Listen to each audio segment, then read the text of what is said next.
Bienvenidos a una emisión más de Derecho a Disentir, el programa de Justicia TV en el que a partir de sentencias de la Suprema Corte de Justicia de la Nación abordamos temas de interés nacional con estudiantes de diversas carreras y universidades. Hoy vamos a platicar sobre la pensión compensatoria para cualquiera de los cónyuges. Para platicar sobre este tema nos acompañan Geraldine Cisneros, de Economía del Instituto Politécnico Nacional, Brenda Pulido y Giovanni Olarte, de Derecho de la UNAM, y César Rosaslanda, de Ciencias Políticas y Administración Pública de la UNAM y de Derecho de la Barra Nacional de Abogados. Yo soy Amadeo Díaz Moguel y estamos en Derecho a Disentir. Comenzamos.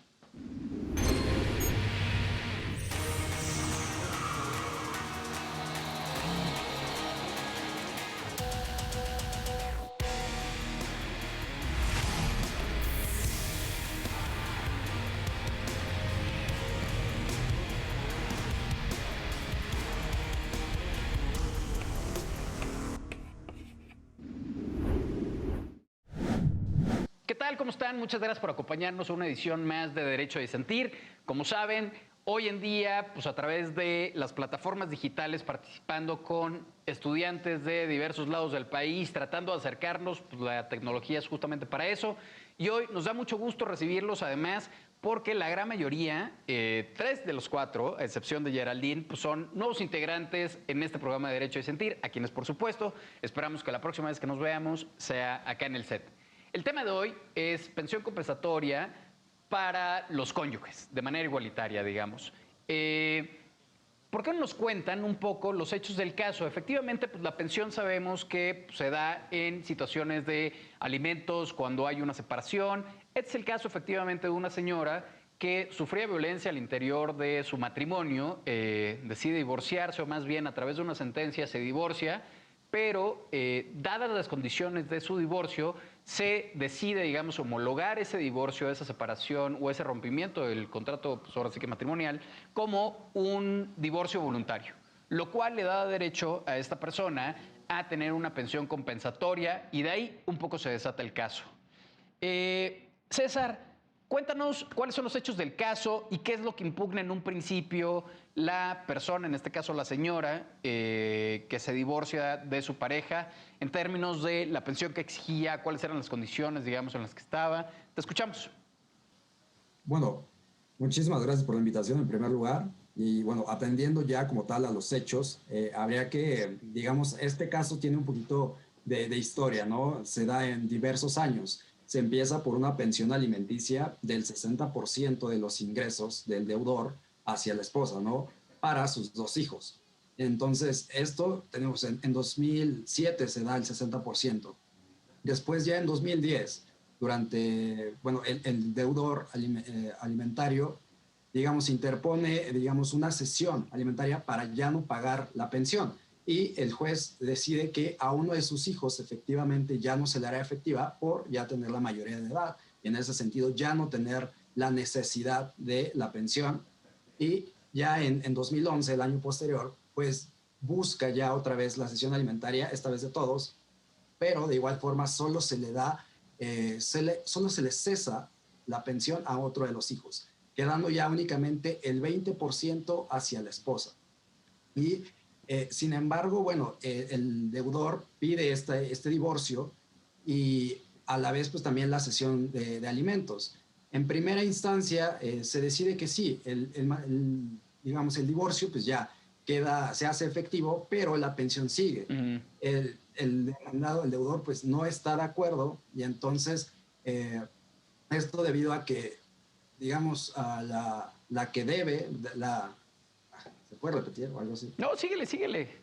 No te preocupes. Bueno, ok, digamos, la madre pues sí necesita acreditar, ¿no? Y como no lo acredita, entonces, digamos, ya no se le da la pensión. Sin embargo, claro, impugna esta decisión y, bueno, al final se llega a que, como no acreditó esta necesidad, pues sí se le cesa. Sin embargo, bueno, hay otra serie de impugnaciones y al final se resuelve que sí, efectivamente, la madre necesita pues esta pensión, ¿no? Que en forma de pensión compensatoria. Muy bien. Brenda, efectivamente hay una narrativa, digamos, en los porcentajes de la pensión y demás, En términos muy breves, digamos que efectivamente, hay una pensión determinada en un inicio, procedía una pensión compensatoria, hay un artículo que permitía esto. ¿Qué es lo que impugna? O sea, en tres cosas, digamos, en los tres puntos, ¿qué es lo que impugna en un principio la parte quejosa? Hola, muchas gracias.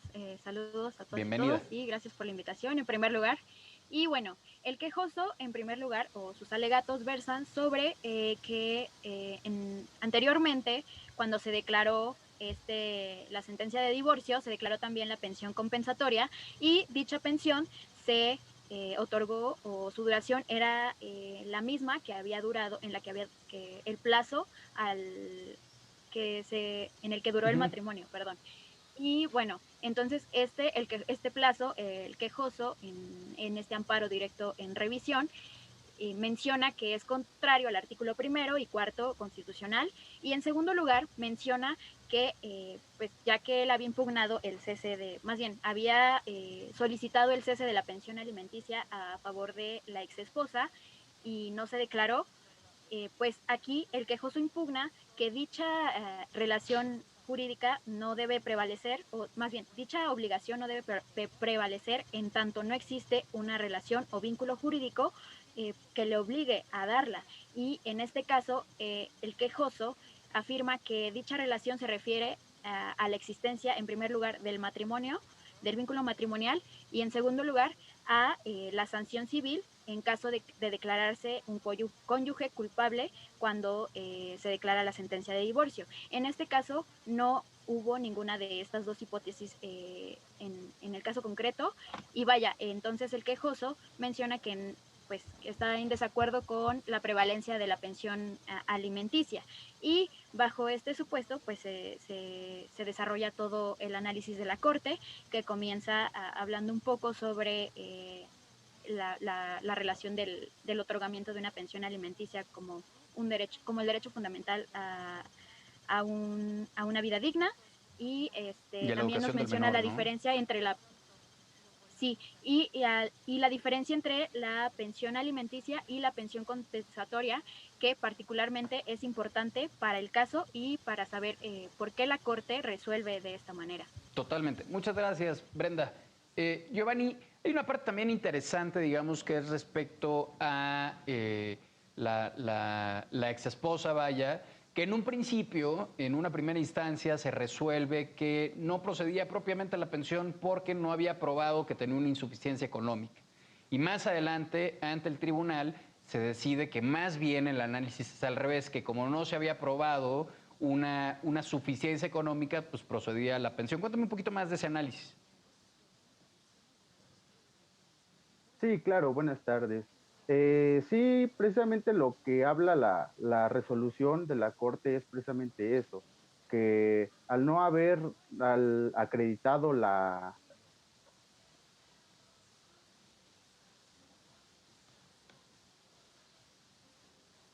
Nos cortaste un poco, Giovanni. Geraldine, ¿por qué no vamos contigo? Cuéntame un poco más sobre este conflicto ahorita en lo que se restablece un poco mejor la señal de Giovanni. De acuerdo. Gracias. Pues sí, como comentaban todos mis compañeros, pues esta es una situación en la que sí no se daba esta pensión alimenticia, ¿no? Pero al final del día creo que es importante recabar que pues ahora sí la pensión alimenticia no es solo para la mamá, sino también para Claro. los hijos. Recordemos que la pensión alimenticia pues solamente tiene que ver el bienestar y el mejor desarrollo para los hijos, que en este caso no solamente es la situación alimenticia, sino también otorgarle educación, vestimenta y mejor calidad de vida al menor. También ver que la pensión alimenticia pues solamente hasta los 18 años se puede tener, pero en caso de que los menores sigan estudiando puede ser hasta los 24 años. Entonces es importante ver los factores y por qué esta situación de la mamá, ¿no? Porque al final del día decía que sí, no había los recursos, pero no solamente la pensión alimenticia equivale para la madre, o en este caso para el que se queda con los hijos, sino para las personas que se harán cargo, porque pues sí, a lo mejor la mamá no tendrá los suficientes recursos económicos y ver que no solamente, bueno, en este caso, también recabar y destacar más que nada que la mayoría de las pensiones alimenticias pues son para madres solteras, porque obviamente al tener al cuidado de los hijos, pues a lo mejor también se dificulta un poco el que ellas también puedan seguir desarrollándose, ¿no? A lo mejor en una situación pues de empleo o tener una mejor calidad de vida. Pues a lo mejor a veces muchas madres también dependen de esta pensión Por alimenticia. supuesto, me parece que diste en uno de los puntos torales, que es precisamente que la pensión alimenticia, en principio, cuando hay hijos, pues, hijas, hijos, tan pesado precisamente para ellas y ellos, o sea, para los menores de edad. Y ahí el análisis, efectivamente, y es el análisis que además posteriormente realiza la Suprema Corte en términos de una vida digna, de la educación hacia los menores, etcétera, es lo fundamental, digamos, en este caso. Giovanni, te perdimos un momento, digamos, en la conexión. Cuéntame un poco más del caso. ¿Qué te llamó la atención? ¿Cuáles son los principales puntos que tú destacarías de la resolución de los argumentos de la Corte? Sí, claro. Aquí lo más importante, bueno, para mí es cuando hace eh, esta persona promueve la demanda de amparo contra la constitucionalidad del artículo 288 y el análisis que hace la Corte al decir que sí es armónico porque engloba todo lo que ya habían comentado, que es la vida digna, que es El más que 288, nada recordemos que es de la legislación local en el caso de pensión compensatoria, ¿no? Digo, para nada más del del estado estado de de Michoacán, así Michoacán. es.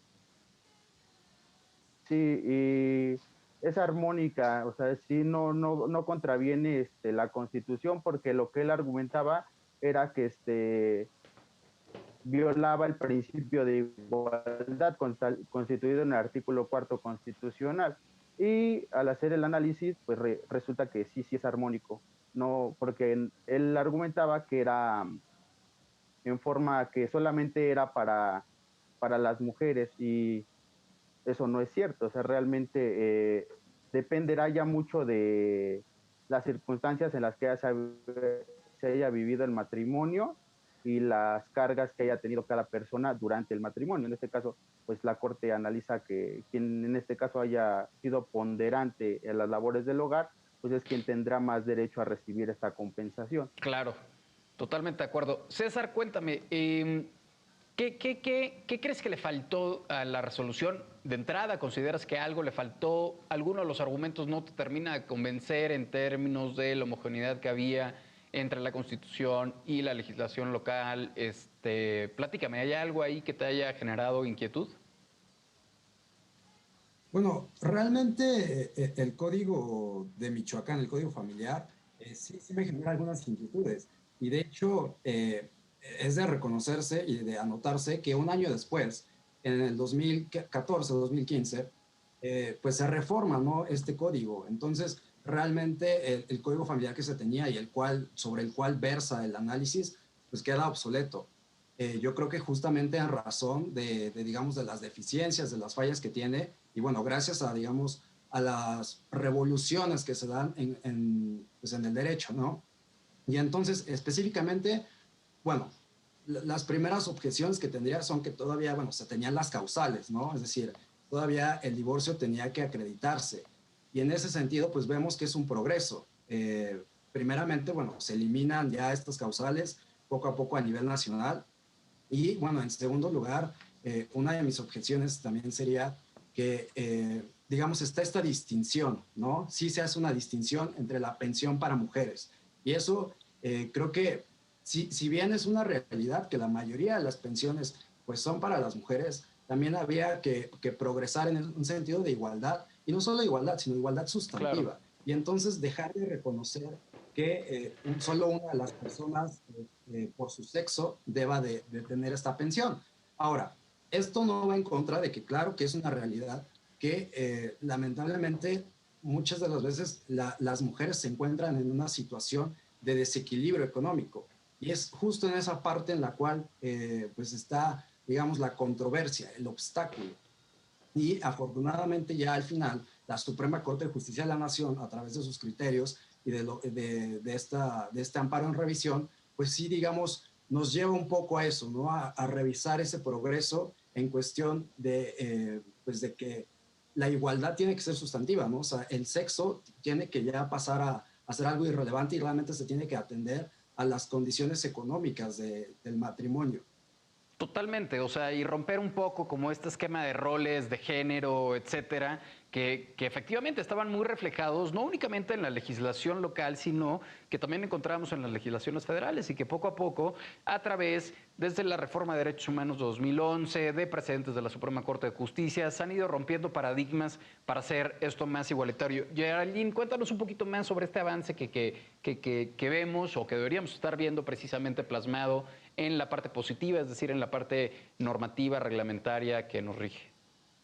Pues bueno, solamente para terminar un poco con el punto anterior de cuántas madres solteras tenemos que reciben pensiones alimenticias, solamente se tiene que 67.5% de las madres son las que no reciben una pensión alimenticia. Wow. Entonces, por obvia, hay una situación no solamente de desigualdad de género, sino también una situación de patriarcado que existe todavía y que puede existir hasta que esto, pues obviamente, no cambie.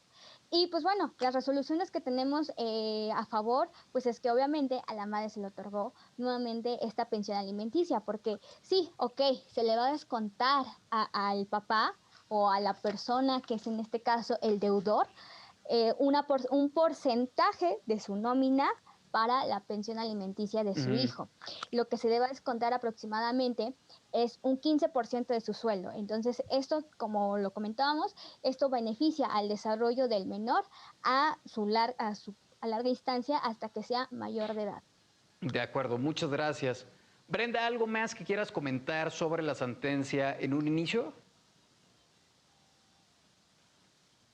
Claro, bueno, pues creo que igual, retomando un poco lo que declara la Corte y cómo lo hace, la Corte comienza primero hablando sobre la relación con el derecho fundamental a una vida digna y posteriormente nos desglosa la naturaleza y los alcances de la pensión y de cómo este análisis de constitucionalidad del artículo 288. Y en esa parte, que es la que han estado comentando mayormente sobre lo que contenía la disposición en cuanto a que solo se declaraba la pensión compensatoria por el hecho de ser mujer, que de hecho el quejoso también lo alude en esta parte, que dice que no, o sea, no debería de contener ese texto. Y aquí hay que tener muchísimo cuidado porque justamente pues la pensión compensatoria, su origen es, vaya, de los desequilibrios que existían en los matrimonios anteriormente y que, vaya, siguen existiendo lamentablemente. Por ejemplo, que las mujeres se dedican preponderantemente a las labores del hogar y al cuidado de los hijos, y esto impide que ellas se desarrollen en el ámbito laboral, académico y demás, y puedan conseguir un sustento posterior a la terminación del matrimonio, ya que durante la relación matrimonial era el esposo o quien daba sustento a la familia, tanto a ella como a las y los hijos. Entonces, pues el origen es este, de la pensión compensatoria, pero hay que tener cuidado, lo menciono, porque esta disposición también, el hecho de que se otorgue solo a mujeres, también puede caer en estereotipar a las mujeres y decir que entonces las mujeres, pues, vaya, solo están destinadas a dedicarse a estas labores, ¿no? Y también invisibiliza los casos en donde pues también hay hombres que pueden encontrarse en estos puestos o cualquier otra persona y pues eso limita la protección que debería dar la pensión compensatoria. Y también recordar que para ello, o sea, inclusive, por ejemplo, el protocolo para juzgar con perspectiva de género dice que no se deben tomar en cuenta estos estereotipos, pero se debe también analizar las particularidades del caso, y en estas particulares pueden existir también relaciones de poder y otras cosas. En este caso también es importante mencionar que, por ejemplo, hablando de esta parte en donde la señora, la ex esposa, no se supone que no probó que necesitara y que se encontrara con insuficiencia de sus recursos y demás, la señora menciona los hechos del caso que se dedicaba a la venta de cosas por catálogo, me parece. Entonces, creo que ahí también el quejoso dice que pues ella estaba trabajando y que sí estaba obteniendo ingresos, pero hay que valorar igual siempre las situaciones, todas las situaciones concretas y pues esto, evitar también que la misma ley caiga en o repita y como afirme estereotipos. Totalmente. Y eso es muy importante precisamente, o sea, que las normas, y al final del día es como romper también ese pequeño velo, poniéndolo en términos muy rolianos, pero ese velo de estereotipos, o sea, de legislar con base en estereotipos de roles de género o de distinción también muchas veces de género, vaya, o sea, que ese es otro gran tema que encontramos plagado básicamente. Y sobre todo en códigos civiles, tanto locales como lo hemos encontrado a nivel federal. Vamos rápidamente a un corte, regresamos para seguir platicando, digamos, sobre las aristas y sobre la profundidad de este tema, los roles, el hecho de que esté plasmado así en las normas y qué es lo que debería cambiar al respecto. No le cambien, estamos en Derecho a Disentir. Estamos de vuelta en Derecho a Disentir, estamos platicando sobre la pensión compensatoria para ambos sexos. Básicamente la discusión que hemos tenido, más allá, digamos, de la descripción del caso, es precisamente cómo muchas veces la legislación lo que hace es reflejar estereotipos, roles de género, diferencia entre géneros, y en donde ese tipo de legislaciones, ya sea por anacrónicas o por falta de conocimiento, pues desconocen en buena medida grandes precedentes que ha establecido la Suprema Corte de Justicia y también pues, diversas normas que se encuentran ya sea en tratados internacionales o por supuesto dentro de nuestra Constitución. Y me parece también muy importante hablar precisamente cuando vemos este tipo de casos sobre este tipo de asimetrías que existen en las legislaciones. O sea, ¿por qué sucede? ¿Por qué seguimos todavía en 2021? Quizás parecería sorprendente como platicando sobre cuestiones tan básicas dentro del reconocimiento de derechos, dentro de una legislación que sea, pues ahora sí que como lo dice, tu primer clase de derecho abstracta, universal, etcétera, etcétera. Giovanni, cuéntame, ¿qué opinas al respecto? Sí, bueno, lo que yo opino es que hay muchas legislaciones que todavía están en proceso de adaptación, ¿no? Tal es el caso de algunas legislaciones como el que no, saliendo un poco del tema, que no aceptan el matrimonio igualitario, todo ese es algo que todavía sus legislaciones todavía no comprenden o no quieren dar ese paso, ¿no? Son muy conservadores, por así llamarlo. Entonces, pues sí, creo que la Corte de este tipo de resoluciones va, va pues, dando un nuevo, camino, un nuevo paradigma a las cosas como realmente se deben de ver. O sea, realmente vamos caminando, vamos en un principio de progresividad y muchas legislaciones no son armoniosas con las resoluciones de la Corte.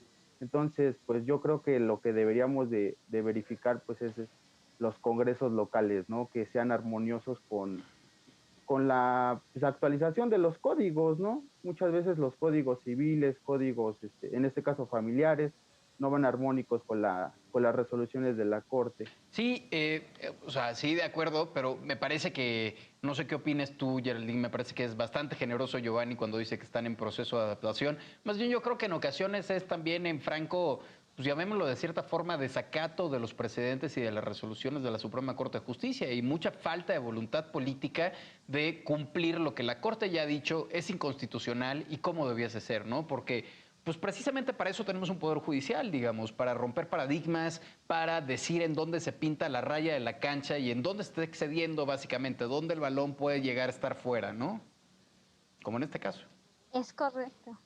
Sí, y ver toda esta situación, ¿no? Como comentar un poco con lo que dice Giovanni, bueno, salirnos un poco y para complementar ese dato, por ejemplo, el matrimonio igualitario en Michoacán sí existe, sí, y hoy en día solamente tenemos a 21 estados que cuentan con dizque, ese derecho que debería de ser pues un derecho obligatorio, no tendría que por qué verse legislado, ¿no? Pero bueno, ese es otro tema. Y pues bueno, volviendo nuevamente, también ver, ¿no?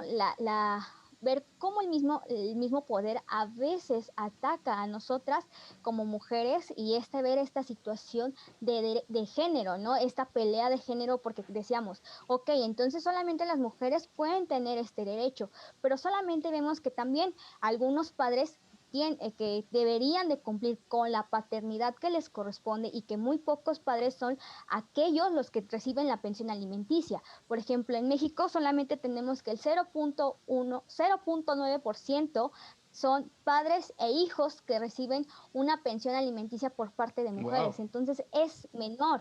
Ajá, porque también tenemos que 3 a 4 niños solamente son los que reciben pensiones alimenticias.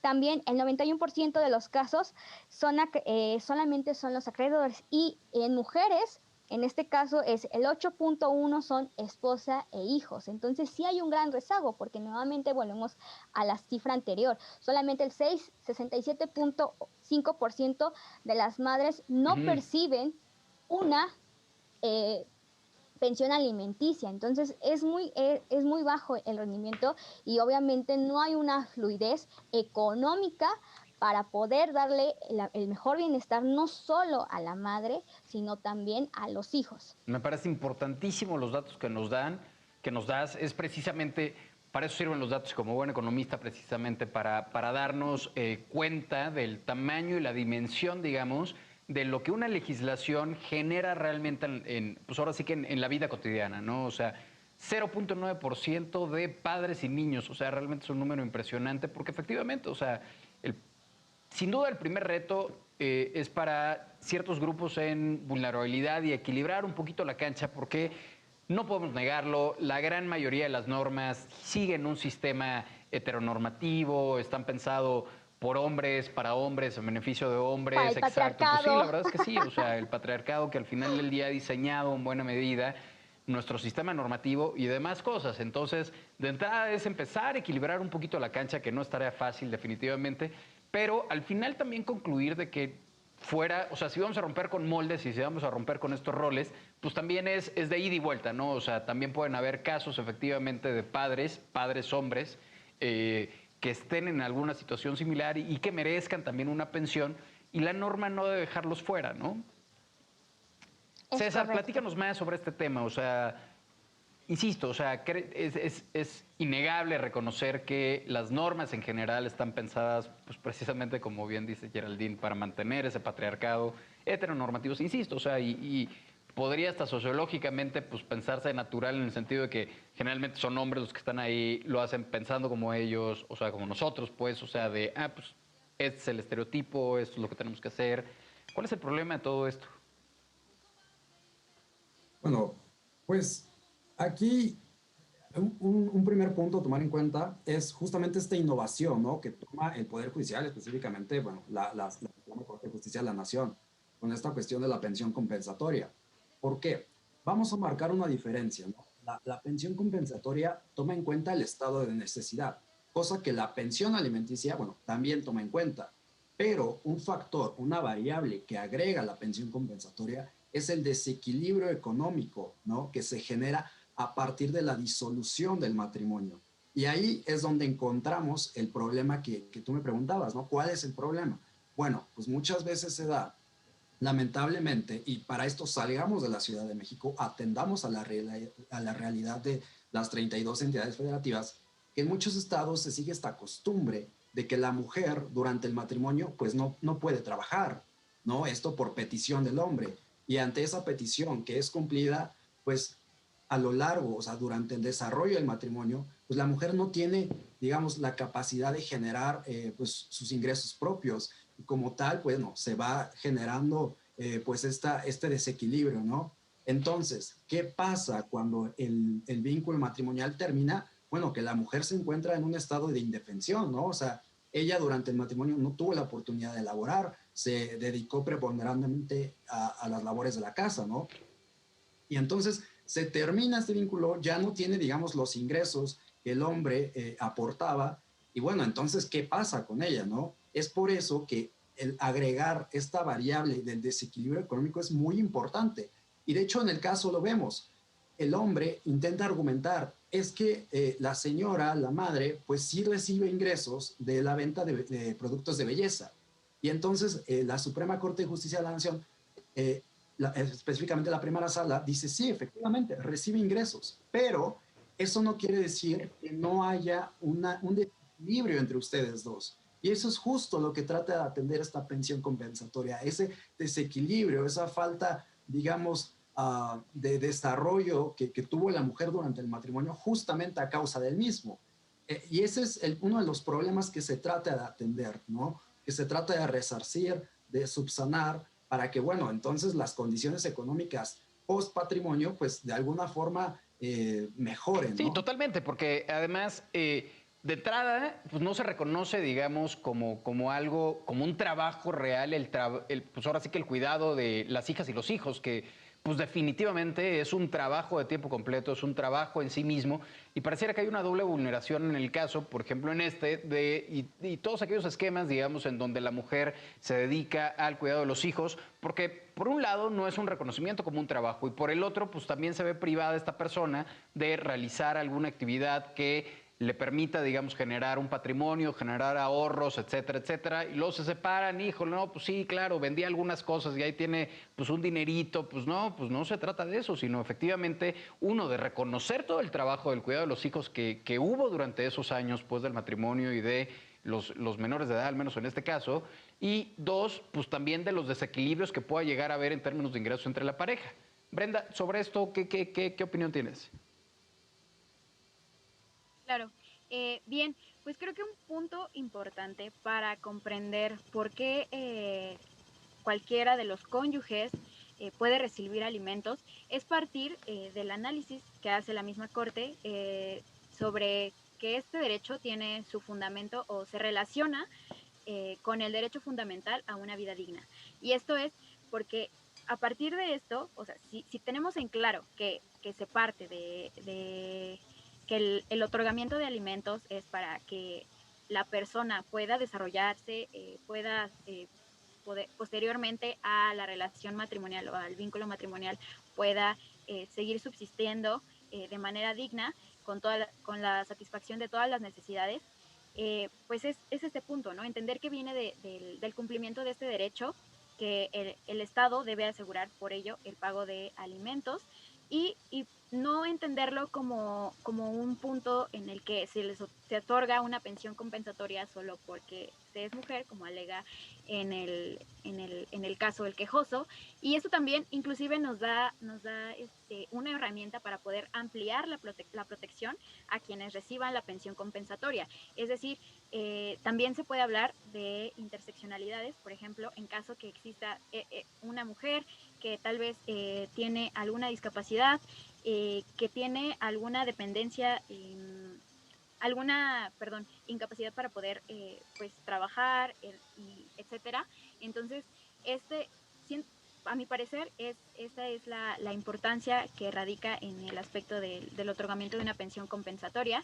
Y ya lo demás, digamos que es un poco accesorio a la forma en la que se debe resolver el otorgamiento de la pensión compensatoria, como ya mencionaba, todas las particularidades del caso, que pueden surgir temas de Claro. género, pueden surgir otro tipo de cuestiones, y y esto claro que debe aplicarlo la caso y de respetarlo y valorar esta situación, como ya mencionaba anteriormente. Entonces, creo que a partir de la vida digna es fundamental para entender la pensión Sí, compensatoria. totalmente. Y me parece que en buena medida gran parte de los derechos reconocidos, o el reconocimiento más bien de los derechos, sería al revés, es partiendo de un tema de dignidad de la persona, efectivamente en este caso de una vida digna, y pues es lo que realmente pues tenemos que tener como base. O sea, las personas merecen una vida digna, punto, y la justicia parte de ahí, ¿no? O sea, de esa dignidad. Es un reconocimiento a la dignidad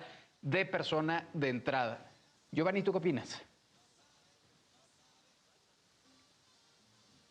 Sí, claro. Bueno, lo que yo opino es que aquí la Corte hace un análisis a partir de dos aspectos. La pensión compensatoria se podría decir, la divide en dos partes, que es la pensión compensatoria asistencial y la pensión compensatoria resarcitoria.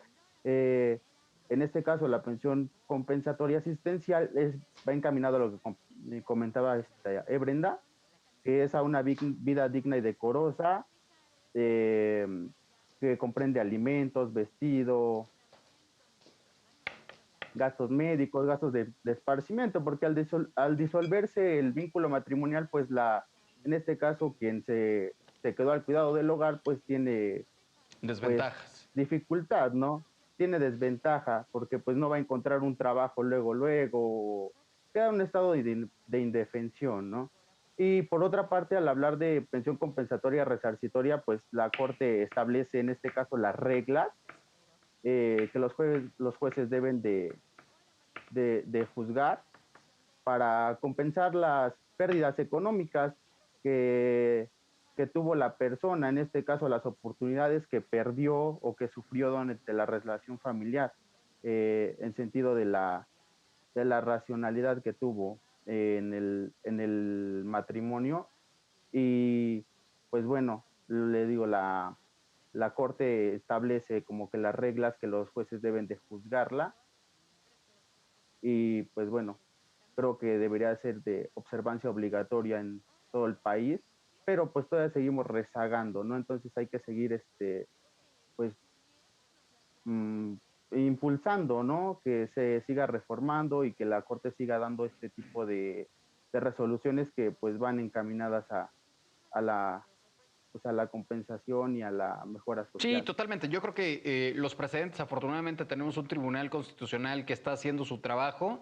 Lo que sigue es esperar pues, que el resto de los poderes, particularmente los poderes legislativos, pues se pongan pues, las pilas básicamente y reformen conforme a los precedentes ya declarados por la Suprema Corte, que son de carácter obligatorio, que hay desde el máximo tribunal de justicia una definición de dónde está el derecho, insisto, en qué lado se pinta la raya de la cancha.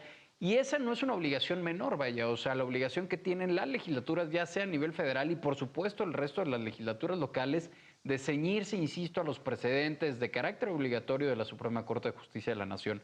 Regresamos al último bloque precisamente con algunas reflexiones finales y por supuesto sus conclusiones.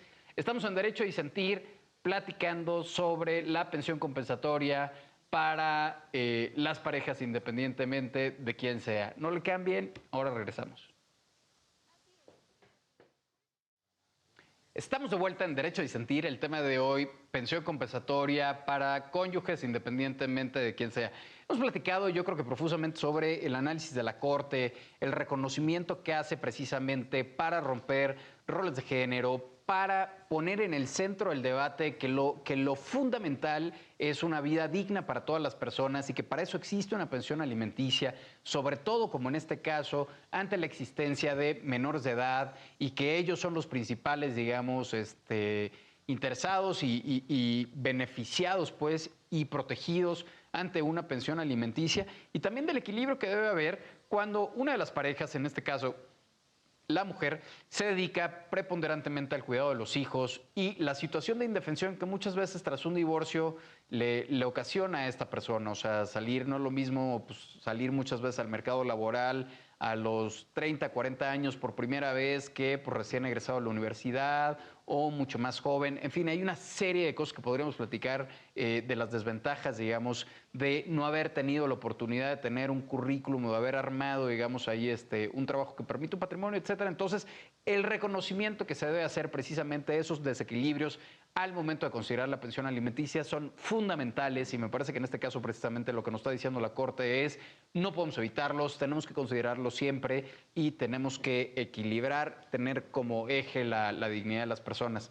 Estamos en el último bloque, realmente me gustaría escuchar sus conclusiones y sobre todo qué es lo que sienten que queda en el tintero, qué hace falta, o sea, está ya la resolución, tenemos el precedente, se celebra, digamos, la existencia del precedente, pero ¿qué falta? O sea, porque parece que a pesar de que la Suprema Corte haya decidido al respecto, no terminamos todavía en una cancha pareja, no terminamos todavía en un reconocimiento pleno, digamos, de estos derechos y en una reforma al final del día positiva, es decir, en las leyes, insisto, ya sean locales o federales, de lo que debiese ser la realidad con base en los derechos humanos. Giovanni, te escucho, cuéntame, ¿cuáles son tus reflexiones finales? ¿Qué te quedas? ¿Qué hay en el tintero todavía por definir? Bueno, pues yo me quedo con que la Corte está haciendo su trabajo desde donde le toca, como máximo tribunal constitucional, va encaminado realmente a poner en práctica los derechos fundamentales, ¿no? Y todo lo que llevamos atrás en tratados internacionales. Lo que siento que nos falta, pues, es todo lo de armonizar, o sea, armonizar todas las normas, todos, porque pues se podría decir que vivimos en una república, pero cada estado tiene sus propias leyes y Lo cual está bien, pues digo, eso es legisla parte del federalismo. como le convenga, ¿no? Ah, no, sí, o sea, me refiero a que cada estado, o sea, legisla a su conveniencia, porque no es la misma, no van a la misma velocidad de legislación. Por ejemplo, podemos decir que aquí en el centro va una legislación un poco más progresiva, más rápida que estados del norte, que estados del sur. Entonces, creo que falta que las legislaciones vayan más acorde y vayan haciéndole más caso a la Corte, porque pues la Corte pues por algo está considerado como el máximo tribunal. Totalmente de acuerdo. Brenda, tus reflexiones finales, ¿con qué te quedas? ¿Qué inquietud te queda ahí, digamos, de este caso? Gracias. Pues referente un poco al tema de la armonización, a mí me gustaría mencionar, o sea, me hace igual un poco ruido decir que en el centro existe mayor progreso en cuanto a la legislación y demás. Y siento que hay que tener un poco de cuidado en ese aspecto. Y porque además también es importante mencionar que, por ejemplo, en la Ciudad de México, pues no tenemos toda la legislación familiar se encuentra en el Código Civil, tanto la procedimental como tanto la procedimental como las leyes Las sustantivas. fundamentales, las sustantivas, perdón. Y por ejemplo, en Coahuila tenemos a un código que igual está, vaya, se encuentra en el norte y a mi parecer es un código que contiene muchas disposiciones, incluso más avanzadas que en la legislación de la Ciudad de México y pues que es de celebrarse, ¿no? Este hecho y que además, por ejemplo, también existe la publicación del Diario Oficial de la Federación que fue en 2017 sobre que debía hacerse una reforma constitucional por el que se faculte al Congreso de la Unión para poder expedir una legislación única en materia de procedimientos civiles y familiares, lo cual pues facilitaría muchísimo estos aspectos de armonización y que se contemplen más disposiciones en materia de igualdad y equidad de género, ¿no? Ahora, yo estoy a favor, claro, de todo lo que resuelve la Corte y la forma en la que lo resuelve. Creo que tiene muchos aspectos importantes en cuanto a las diferencias de la pensión, cuál es su naturaleza y nos ayuda a comprender pues todo lo que implica la pensión compensatoria y esto pues también nos ayuda a identificar cuáles son los problemas en la legislación. En este caso fue una disposición que contenía un texto pues vaya, cuya redacción estereotipaba más que proteger y pues creo que es con lo que me quedo. No, al Gracias. contrario, muchísimas gracias a ti, muchas gracias también por poner ese comentario de que hay que pensar también afuera de nuestra legislación dentro de la Ciudad de México. Ahora sí que como buen chiapaneco que soy, casi siempre digo que hay que salir un poquito del chilangocentrismo y también ver, observar y aprender de cosas que están haciendo el resto de los estados. O sea, sí, sin duda hay una parte progresista muy importante de la Ciudad de México, pero efectivamente hay muchos otros estados de los que todavía tenemos varias tareas pendientes, porque no estamos tampoco así en la punta de lanza, carácter internacional. La realidad es que no, nos queda mucho por hacer. Entonces, creo que dentro de los análisis que se deben realizar, sobre todo cuando pensamos en normas federales, sobre todo cuando pensamos en país, en hacer país, hay que salir siempre, o sea, hay que pensar un poco fuera del chilangocentrismo. César, te escucho. Bueno, a manera de conclusión, yo creo que habría que tener en cuenta la relación, la interdependencia que hay entre los derechos fundamentales, ¿no? En este caso, el derecho a un nivel de vida adecuado, el derecho a la dignidad. ¿Por qué? porque esta pensión compensatoria del cual pues estamos hablando es parte de, ¿no?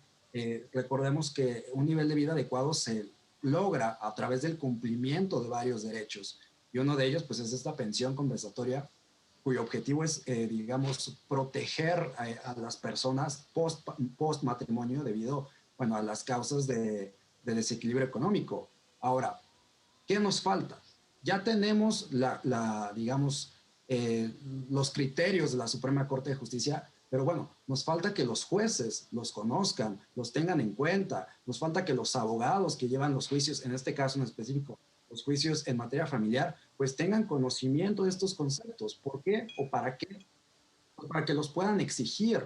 Y una vez que los exijan, bueno, que se hagan efectivos estos derechos. ¿Por qué? Porque en caso de que no, pues entonces da igual si la Suprema Corte de Justicia de la Nación hace todo su trabajo, si simplemente a la hora de llegar a los juzgados, pues vaya, no se hacen efectivos. Y entonces, ¿esto qué va a hacer?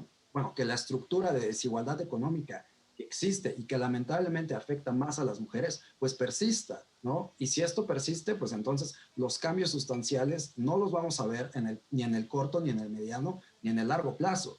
Entonces, es responsabilidad de los abogados, de los operadores jurídicos, tener en cuenta este tipo de conceptos a la hora, pues, de litigar, a la hora de juzgar y a la hora de emitir criterios. Eso es lo que nos falta. Me parece importantísimo el comentario que haces porque efectivamente muchas veces la discusión dentro de este programa y también dentro de otros análisis que escuchamos a través de medios públicos, medios masivos pues, de comunicación, es precisamente alrededor de las autoridades, del papel judicial, de la responsabilidad del legislativo, etcétera.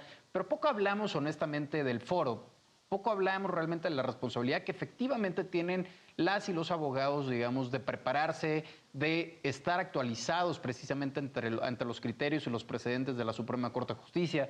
Tenemos una reforma recientemente aprobada en donde también se cambia el sistema jurisprudencial y pasamos ahora a un sistema de precedentes mucho más parecido al anglosajón, que me parece interesantísimo porque ya de entrada, bajo una mayoría calificada por parte del Pleno de la Suprema Corte de Justicia, ya no vamos a tener que tener las 5 tesis reiteradas o en contradicción de tesis para la creación de jurisprudencia, sino más bien el hecho de que la mayoría de las y los ministros decidan que algo es inconstitucional ya constituye un precedente y eso va a ser fundamental efectivamente para todos aquellos agentes y pues ahora sí que agentes de la ley, vaya, particularmente, insisto, abogadas y abogados que tendrán y tienen la obligación siempre, pues esto es como la medicina, un poco de mantenerte actualizado en dónde estamos, porque lo importante es eso, o sea, el reconocimiento y la garantía de los derechos que ya la Corte se está pronunciando, porque como bien dice César, si se pronuncia y realmente hay un desconocimiento y no hay una actualización por parte de quienes al final del día están haciendo girar esta maquinaria judicial, pues es poco útil, ¿no? O sea, será mucho menos efectivo, mucho menos vasto la cobertura que estos precedentes tengan. Geraldine, te escucho, ahora sí que pues, te toca cerrar con broche de oro. Pues bueno, creo que este caso tiene muchas aristas, ¿no? Pero sobre todo tratar de eliminar este concepto, ¿no? De porque eres mujer, tienes que hacerte cargo de, ¿no? Porque simplemente vemos, ¿no? Vimos la situación de una mujer que pues sí, siendo mujer ya hay una situación ahí y desgraciadamente, ¿no? Por esta desigualdad, no solamente de género, sino también una desigualdad económica y una vulnerabilidad al ser pues madre soltera, ¿no? Porque conlleva muchas y muchas y muchas responsabilidades. Pero sobre todo también ver que pues solamente hay una desigualdad, ¿por qué? Porque existe una situación de patriarcado. Entonces, pues sí, celebramos mucho nuestros derechos, pero también tenemos que hacernos cargo de nuestras obligaciones. En este caso, la pensión alimenticia para las personas que lo requieren y que lo necesitan. ¿Por qué? Porque no solamente es para uno, sino también es para la mejor calidad de vida, no solo para la madre, porque sí, la tenemos en una situación de vulnerable, sino también para el menor en este caso, que es darle buena alimentación, educación, vivienda y obviamente vestido y servicios médicos que serían servicios básicos. Totalmente de acuerdo, particularmente si alguien no tiene que padecer, digamos, la separación de los padres, el divorcio, digamos, de esa pareja, es definitivamente los hijos y al final del día se trata que esa pensión alimenticia pues trate de mantener el estándar que tenían previo a esa nueva situación jurídica, vaya, y garantice de forma efectiva su alimentación, su educación, sus necesidades básicas y un poco más. La verdad es que les agradezco mucho que estén acá acompañándonos en este programa. Insisto, ahora por manera virtual. Esperemos que la próxima que nos veamos, particularmente Brenda, César, Giovanni, pues les toque estar acá en el foro, como pues Geraldine ya ha estado en algunas otras ocasiones. Entonces, esta es su casa, Justicia TV. Y a todos ustedes, muchísimas gracias por acompañarnos en una edición más. Ya saben, de lunes a jueves a las 9 de la noche, con mis compañeras Jimena Jiménez, Regina Sánchez Sazo, Alejandro Telles y un servidor. Nos vemos para la próxima.